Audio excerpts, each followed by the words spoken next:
I had not been settled much more than 6 weeks in my country practice when I was sent to a neighbouring town to consult on a case of a very dangerous illness.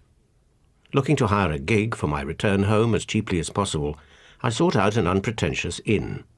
The one I found was dingy and quiet, with an old-fashioned sign that had evidently not been repainted for many years past. The landlord was not above making a small profit, and as soon as we came to terms, he rang the yard bell to order the gig. "Has Robert not come back from the errand?" he asked, appealing to the waiter who answered the bell. "No, sir, he hasn't." "Well then, you must wake up Isaac."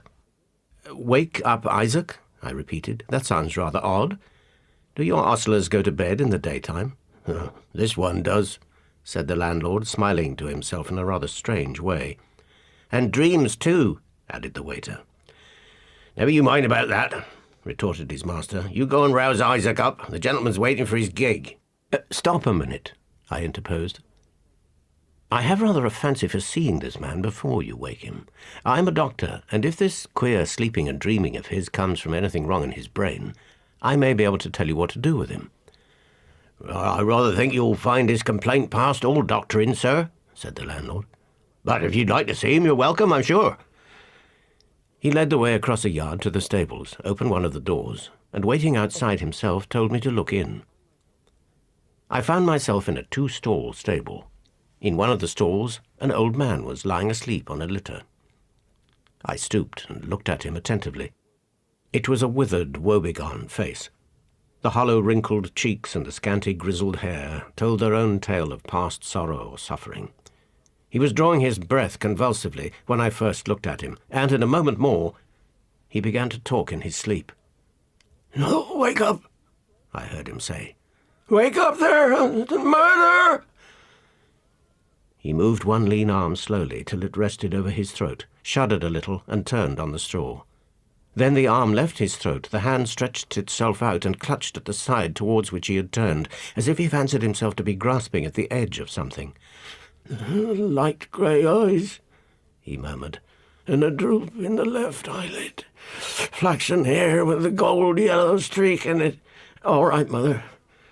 Fair white arms with a down on them. Little lady's hand with a reddish look under the fingernails. You she-devil! Where's the knife?" I saw him shudder on the straw.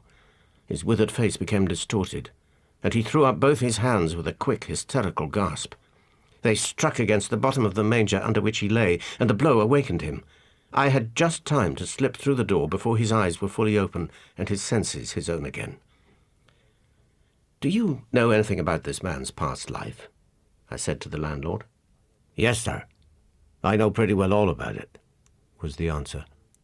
"And an uncommon queer story it is. Why, just look at him.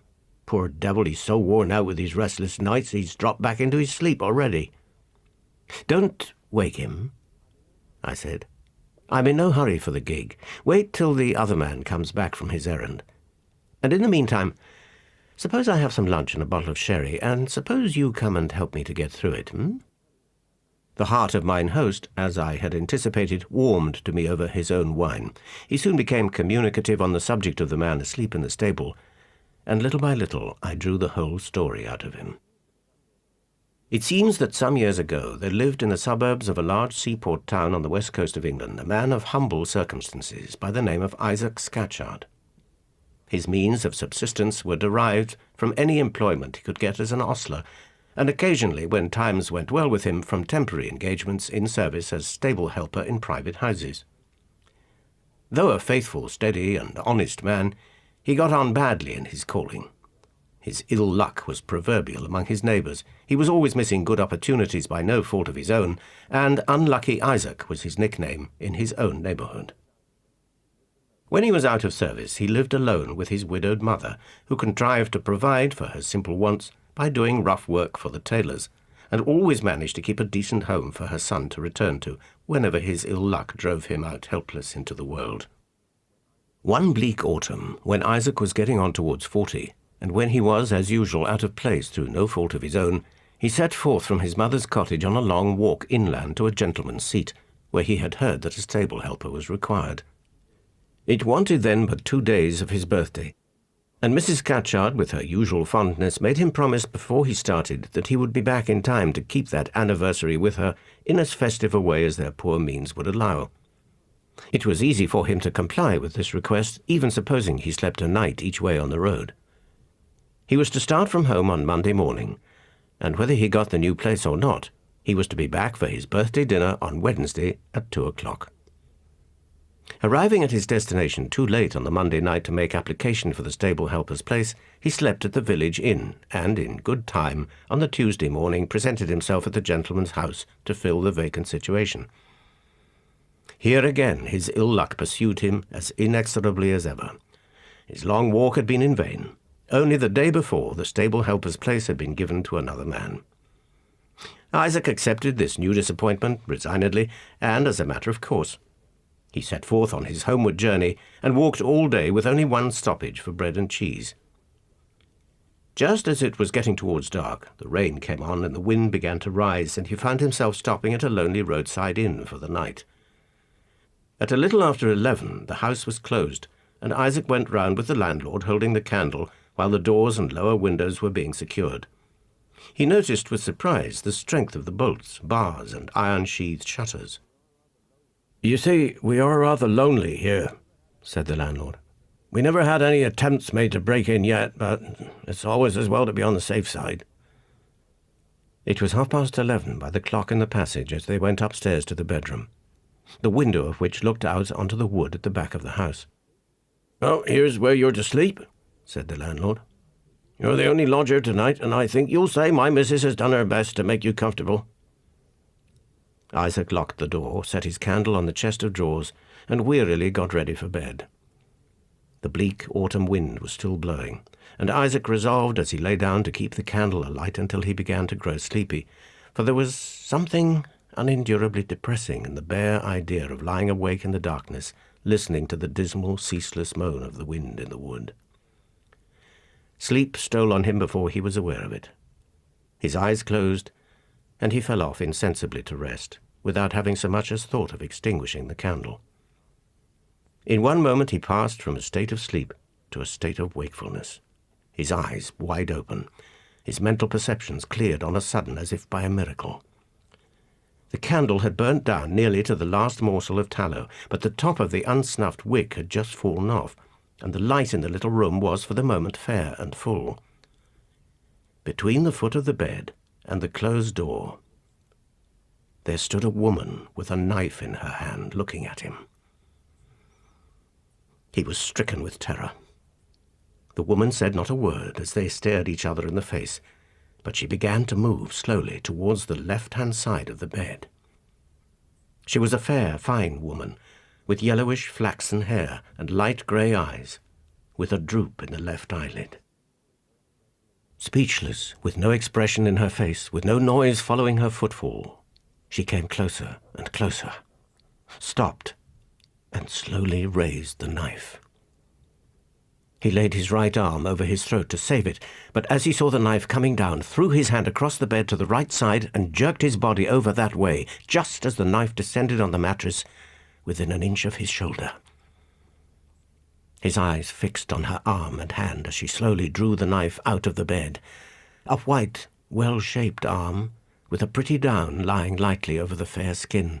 A delicate lady's hand with the crowning beauty of a pink flush under and round the fingernails. She drew the knife out and passed back again slowly to the foot of the bed, stopped there for a moment looking at him, then came on, still speechless, still with no expression on the beautiful face, still with no sound following the stealthy footfalls, came on to the right side of the bed where he now lay. As she approached, she raised the knife again, and he drew himself away to the left side. She struck, as before, right into the mattress with a deliberate, perpendicularly downward action of the arm.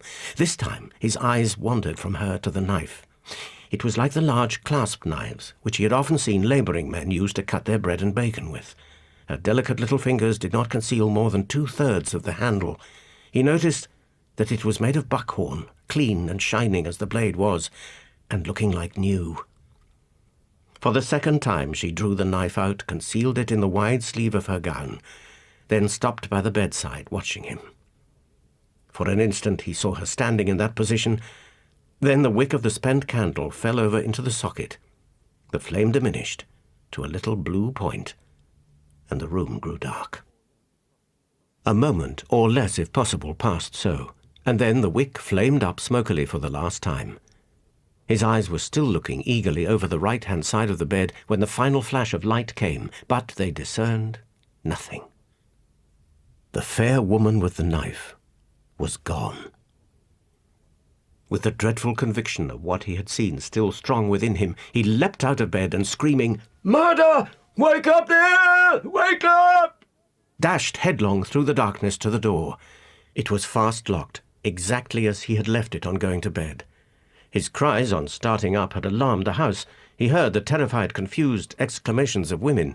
He saw the master of the house approaching along the passage with his burning rush candle in one hand and his gun in the other.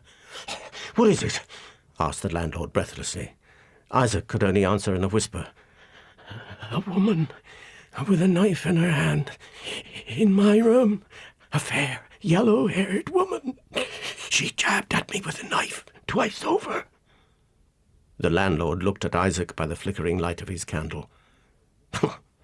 "Well, she seems to have missed you twice," he said. "I dodged the knife as it came down," Isaac went on. "It struck the bed each time." The landlord took his candle into the bedroom. In less than a minute he came out again into the passage in a violent passion. "The devil fly away with you and your woman with the knife! There isn't a mark in the bedclothes anywhere. What do you mean by coming into a man's place and frightening his family out of their wits by a dream?" I'll leave your house," said Isaac faintly. "Better out on the road in rain and dark on my way home than back again in that room after what I've seen in it. Lend me a light to get my clothes by and tell me what I'm to pay." "Pay?" cried the landlord, leading the way with his light sulkily into the bedroom. "You'll find your score on the slate when you go downstairs. I wouldn't have taken you in for all the money you got about you if I'd known your dreaming, screeching ways beforehand. Look at the bed. Where's the cut of a knife in it? Look at the window. Is the lock bursted? Look at the door, which I heard you fasten yourself. Is it broke in? A murdering woman with a knife in my house. You ought to be ashamed of yourself." Isaac answered not a word. He huddled on his clothes, and then they went down the stairs together. "Nigh on 20 minutes past 2, said the landlord as they passed the clock. "A nice time in the morning to frighten honest people out of their wits." Isaac paid his bill, and the landlord let him out at the front door. The rain had ceased, but the night was dark and the wind bleaker than ever. Little did the darkness or the cold matter to Isaac. If he had been turned out into the wilderness in a thunderstorm, it would have been a relief after what he had suffered in the bedroom of the inn. What was the fair woman with the knife? The creature of a dream, or that other creature from the unknown world called among men by the name of ghost? He could make nothing of the mystery, had made nothing of it, even when it was midday on Wednesday and when he stood at last once more on the doorstep of home. His mother came out eagerly to receive him. His face told her in a moment that something was wrong. "I've lost the place, but that's my luck. I dreamed an ill dream last night, Mother. Or maybe I saw a ghost. Take it either way, it scared me out of my senses, and I'm not my own man again yet." "Isaac, your face frightens me. Come into the fire. Come in and tell Mother all about it." He was as anxious to tell her as she was to hear, for it had been his hope all the way home that his mother, with her quicker capacity and superior knowledge, might be able to throw some light on the mystery which he could not clear up for himself. His mother's face grew paler and paler as he went on. She never interrupted him by so much as a single word, but when he had done, she moved her chair close to his, put her arm around his neck, and said to him, "Isaac, you dreamed your ill dream on this Wednesday morning. What time was it when you saw the fair woman with the knife in her hand?" Isaac reflected and answered, "Somewhere about 2 o'clock in the morning." His mother struck her hands together with a gesture of despair. "This Wednesday is your birthday, Isaac, and 2 o'clock in the morning is the time when you were born." Isaac's capacities were not quick enough to catch the infection of his mother's superstitious dread.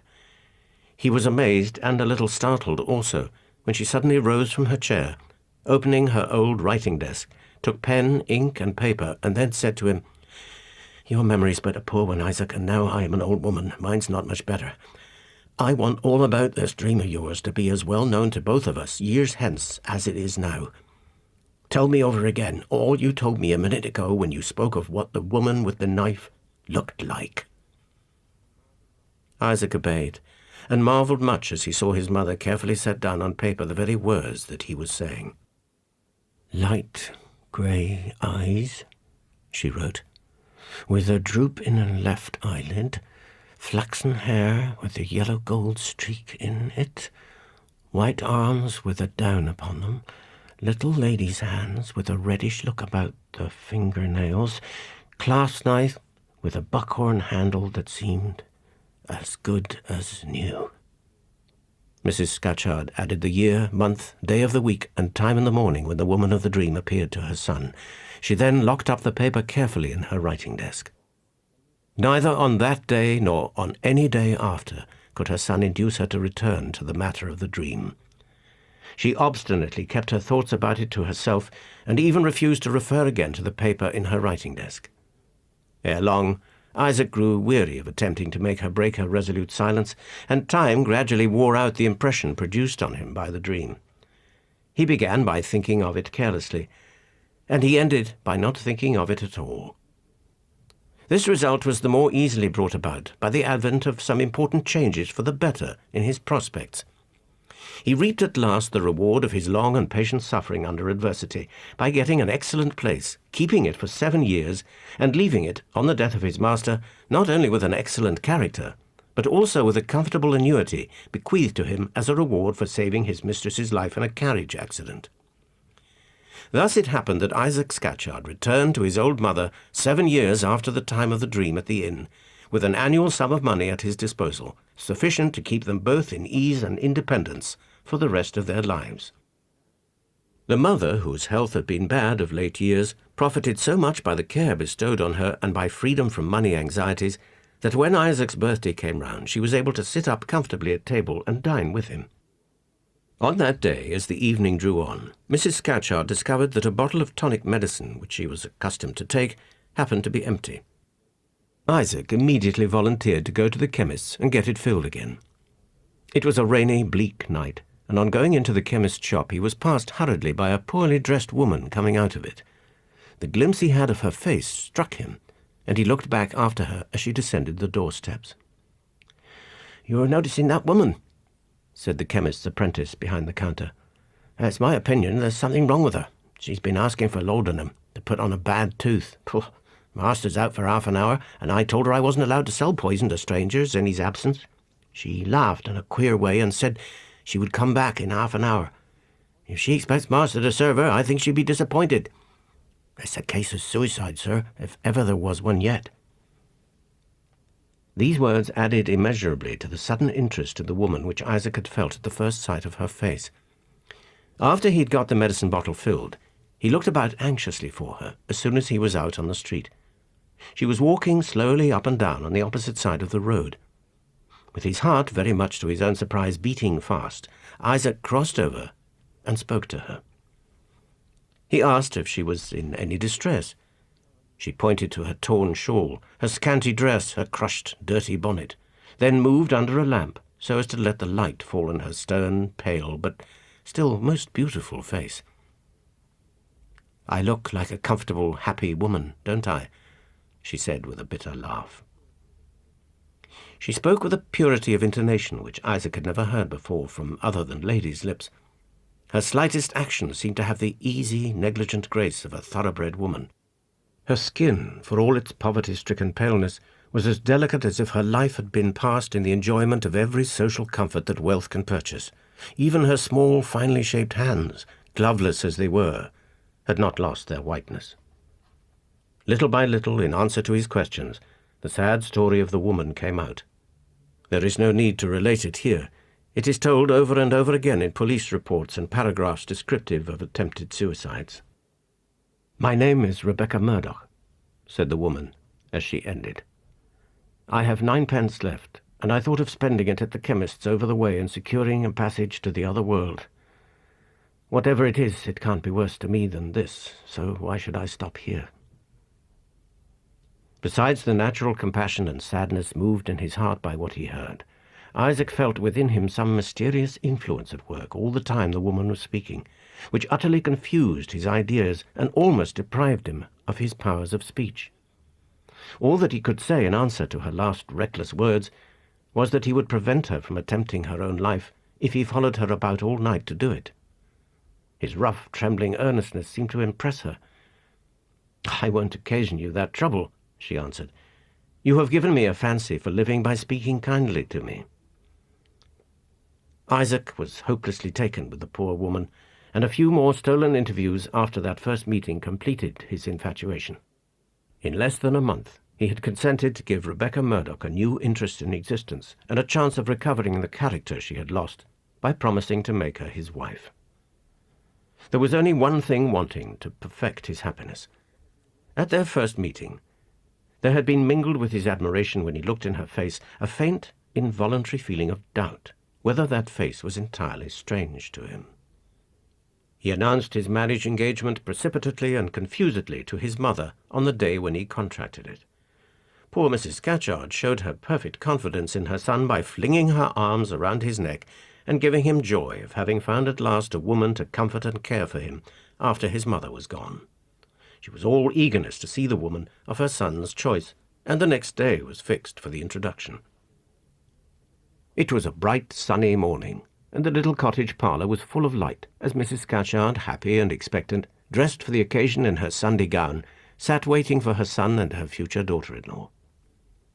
Punctual to the appointed time, Isaac hurriedly and nervously led his promised wife into the room. His mother rose to receive her, advanced a few steps, smiling, looked Rebecca full in the eyes, and suddenly stopped.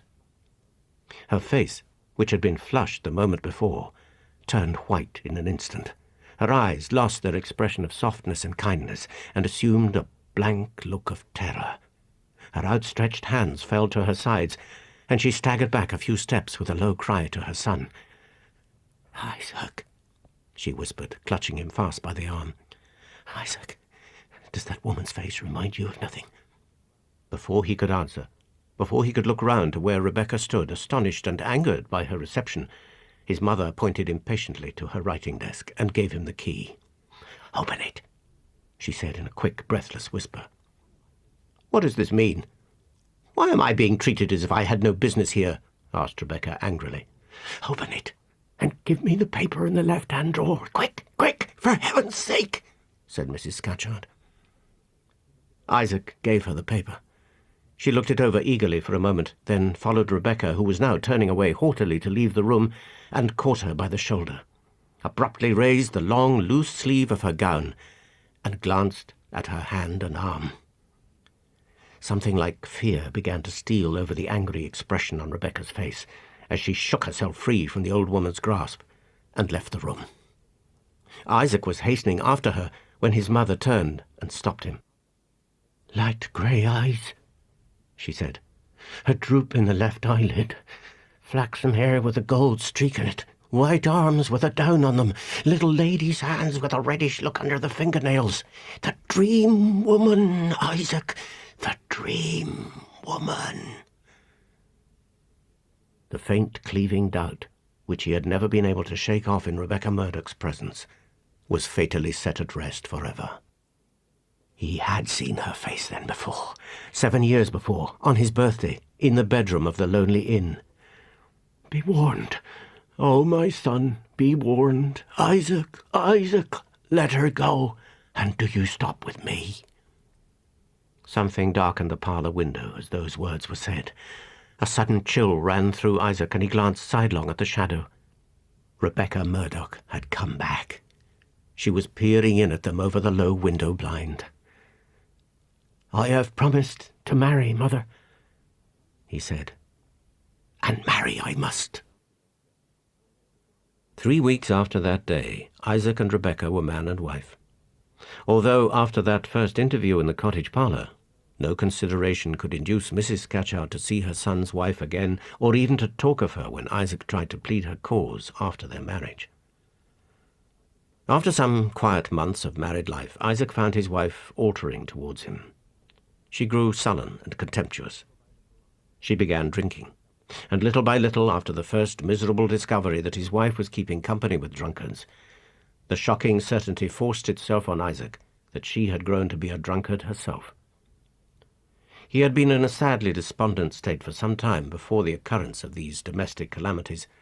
His mother's health was failing fast, and he upbraided himself in secret as the cause of the bodily and mental suffering she endured. When to his remorse on his mother's account was added the shame and misery occasioned by the discovery of his wife's degradation, he sank under the double trial. His face began to alter fast, and he looked what he was, a spirit-broken man.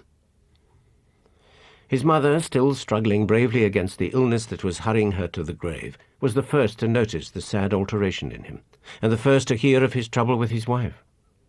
She could only weep bitterly on the day when he made his humiliating confession, but on the next occasion when he went to see her, he found her dressed to go out, and on asking the reason received this answer.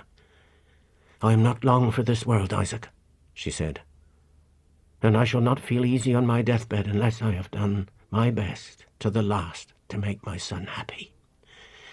I mean to go with you to your wife and try what I can to reclaim her. Give me your arm, Isaac, and let me do the last thing I can in this world to help my son."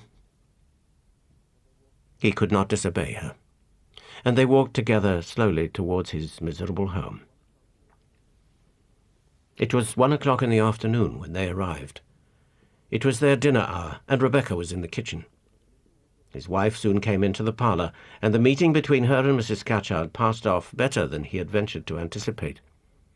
He was relieved, however, when the conversation ended, and Rebecca began to lay the cloth for dinner. She brought in the bread tray, cut a slice from the loaf for her husband, then returned to the kitchen.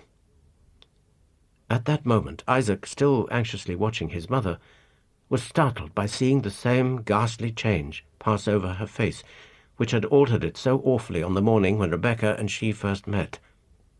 Before he could say a word, she whispered with a look of horror, "Take me back. Home again, Isaac. Come with me and never go back again." He was afraid to ask for an explanation. He could only sign her to be silent and help her quickly to the door. As they passed the bread tray on the table, she stopped and pointed to it. "Did you see what your wife cut your bread with?" she asked in a low whisper. "Look." He did look. A new clasp knife with a buckhorn handle lay with the loaf in the bread tray. His mother caught at his arm. "The knife of your dream, Isaac. Oh, I'm faint with fear. Take me away before she comes back." He was hardly able to support her. The visible, tangible reality of the knife struck him with a panic. By a desperate effort he summoned self-possession enough to help his mother out of the house and back to her cottage. Against his mother's most earnest entreaties, Isaac returned home to find that his wife had discovered their secret departure. She had been drinking, and was in a fury of passion. The dinner in the kitchen was flung under the grate. The cloth was off the parlour table. Where was the knife? Unwisely, he asked for it. She was only too glad of the opportunity of irritating him. He wanted the knife, did he? Could he give her a reason why? No? Then he should not have it. Not if he went down on his knees to ask for it.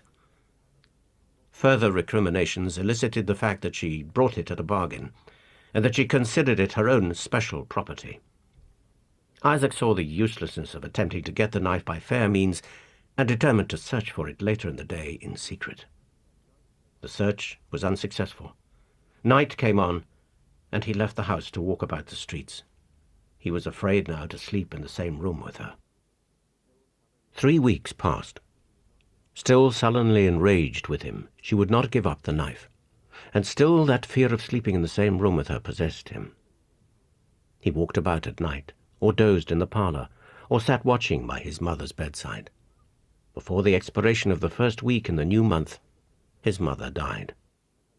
Isaac was present at her death, and her last words in this world were addressed to him.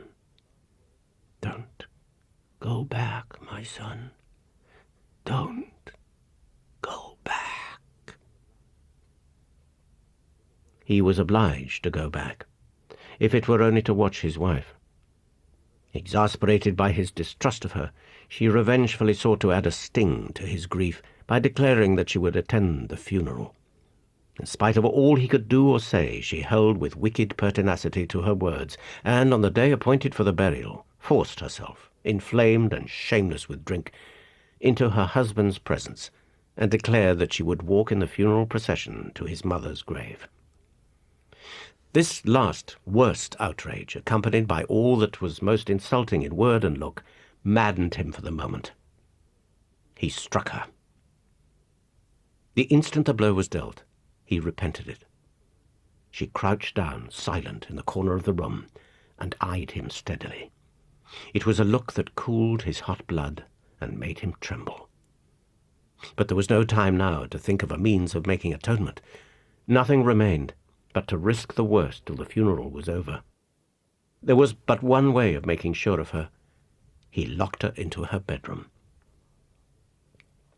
When he came back some hours after, he found her sitting very much altered in look and bearing by the bedside, with a bundle on her lap. She rose and faced him with a strange composure. "No man has ever struck me twice," she said, "and my husband shall have no second opportunity. From this day forth, we see each other no more." Before he could answer, she passed him and left the room. He saw her walk away up the street. Would she return? All that night he watched and waited, but no footsteps came near the house. The next night, overcome by fatigue, he lay down in the bed in his clothes, with the door locked, the key on the table, and the candle burning. His slumber was not disturbed. The third night, the fourth, the fifth, the sixth passed, and nothing happened. He lay down on the seventh, still in his clothes, still with the door locked, the key on the table, and the candle burning, but easier in his mind. Easier in his mind and in perfect health of body when he fell off to sleep. But his rest was disturbed. He woke twice without any sensation of uneasiness, but the third time it was with that never-to-be-forgotten shivering of the night at the lonely inn, that dreadful sinking pain at the heart which once more aroused him in an instant. His eyes opened towards the left-hand side of the bed, and there stood the dream woman again. No! His wife! The living reality, with the dream spectre's face, in the dream spectre's attitude, the fair arm up, the knife clasped in the delicate white hand. He sprang upon her, almost at the instant of seeing her, and yet not quickly enough to prevent her from hiding the knife. Without a word from him, without a cry from her, he pinioned her in the chair. With one hand he felt up her sleeve, and there, where the dream woman had hidden the knife, his wife had hidden it, the knife with the buckhorn handle that looked like new. In the despair of that dreadful moment, his brain was steady, his heart was calm. He looked at her fixedly with the knife in his hand, and said these last words. "You told me we should see each other no more, and you have come back. It is my turn now to go, and to go forever. I say that we shall see each other no more, and my word shall not be broken." He left her and set forth into the night. There was a bleak wind abroad, and the smell of recent rain was in the air. The distant church clocks chimed the quarter as he walked rapidly beyond the last houses in the suburb. He asked the first policeman he met what hour that was of which the quarter had just struck. The man referred sleepily to his watch and answered, 2 o'clock. 2 in the morning. What day of the month was this day that had just begun? He reckoned it up from the date of his mother's funeral. The fatal parallel was complete. It was his birthday. Had he escaped the mortal peril which his dream foretold, or had he only received a second warning? As this ominous doubt forced itself on his mind, he stopped, reflected, and turned back again towards the city. He was still resolute to hold his word and never to let her see him more. But there was a thought now in his mind of having her watched and followed. The knife was in his possession. The world was before him. But a new distrust of her, a vague, unspeakable, superstitious dread had overcome him.